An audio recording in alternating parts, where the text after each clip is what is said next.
So what is your answer to that? That why we are limiting the coin sales so now, drastically? I see. How they think that, you know, so your question somebody is, wants to sell more right. coins.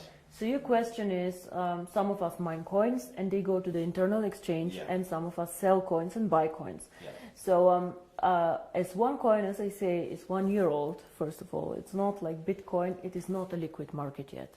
So it means that there might be a day where we have a huge demand for coin sales or a huge demand for coin buying. And this is why we as a company always say buying and selling the coin should never be a reason why you join. The coin actually needs to be used. So we need to have some time, and I say always it's 3 to 5 years until we really manage to have a usability and a liquid market where you can do unlimited sales and buying actually on the market. Until then, Kari, if you do not have limits, for example, what can happen is that one person with a huge sales order or huge buy order can distort the price a lot. And this is what happens to Bitcoin often. I don't know if you see all this going up, down in a very, very big amount. And this is called volatility, and we do not want to have a very big volatility for our coin. People do not understand how it can be that Bitcoin today is worth $500 and tomorrow only 400 within a day. This is very disturbing, and if you are a merchant who takes Bitcoins, you don't want to have this. Because you want to be sure that if you take a Bitcoin today, it will not be valued 20% or 30% less tomorrow. Of course, you're very happy if it's valued 30% more, but it goes both sides. Absolutely, yeah. So cryptocurrency is one of the riskiest assets actually out there. High volatility, low liquidity on the markets. So for us to achieve a high liquidity, we need to work first on the value creation of the coin, on the liquidity, and it will take time. So all these people, why we have created this exchange, we have created it so people can learn to trade it, but it's not a self, the idea is not just that we go buy and sell the coin there, but we wait for the usability of the coin. This coin is very, very young. We have so much way to go, but we have created miracles already. So I'm looking very, very positive into the future, but remember, the internal exchange is demand and supply. So you have to find somebody who wants to sell coins to buy, and the other way around. So the company itself is not obliged to buy back your coins or to sell your coins. If I don't have coins, I cannot sell them. Yeah? And as a company, we do not buy back the coins. So it's always you selling your coins to somebody else or somebody else buying from you. Don't forget also a bit the time differences. When China sleeps, you're awake, and so on. So sometimes, as I said, the market is not liquid and not efficient yet. And then the other question is, which relate to that, is that how is the value created? Now, there are two questions I think inside here. First is what is the value of cryptocurrency, and the second is how do we determine today if one coin is valued €1, €2, or €5? Yes. So we have a concept which is called mining difficulty. And there are calculators out there on the internet for Bitcoin. Everybody can Google them. You just Google Bitcoin mining difficulty calculator and you see how this is calculated. It's a very, very simple thing. You calculate, one is electricity costs for the mining, and the second is computer power. So to mine a coin, you need obviously a computer to do some calculations and electricity to get the computer running. So depending on these two things, the mining difficulty grows or goes down. It goes both ways. It can go up, it can go down. The more miner join, however, the more people who want to mine, the higher the mining difficulty goes. Because more of them are in the pools.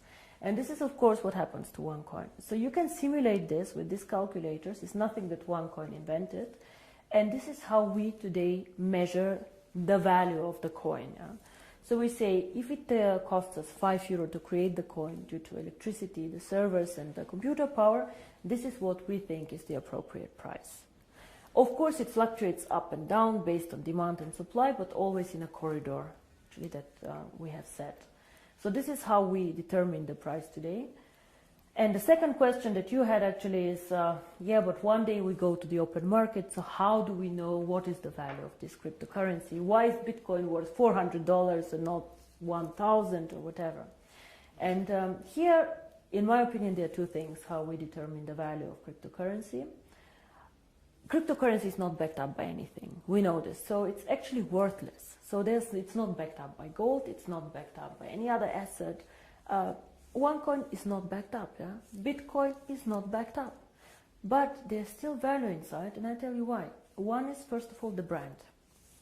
Bitcoin currently have a very strong brand. Everybody knows them, they were the first one. Of course, there are always good and bad things about the brand, but they are very well known. Milka Chocolate is a very well-known brand. Procter & Gamble are a very, very strong brand. So the more people joining OneCoin and the more people speaking about OneCoin, the stronger our brand becomes. And this, I think, is something that makes us really a family, because if you go in the network marketing approach and go and sell shampoo, it does not make you stronger if somebody on a sideline sells shampoo. Only your downline makes you happy. But here, if another team makes OneCoin popular out there, this makes also your coin stronger and your team stronger. And this is something very, very special about OneCoin, I think. And so the brand. And we have currently about 2 million paid members. In the database, we have over 10 million people who know about OneCoin.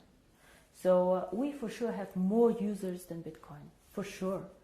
We are different, we are in a different system, but there are 2 million people who tomorrow could start using the coin if we want to. And this is great. So this is one part of the value, but most people use Bitcoin currently as value storage, like gold. I put it in the safe and I keep it there, which is okay, but a bit of a dangerous concept. Everything that goes up can also go down, and you're not special. You know, and if you're not special, why use OneCoin? Why not use 2Coin, 3Coin, dark coin, who knows? So we are probably one of, or probably the only company who focuses so much on usability of cryptocurrency.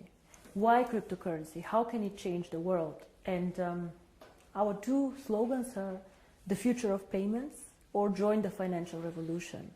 We believe that actually cryptocurrency can be a vehicle for money transfers. So for example, as you do Western Union transfers, you can use cryptocurrency to do a transfer. Fast, borderless payments.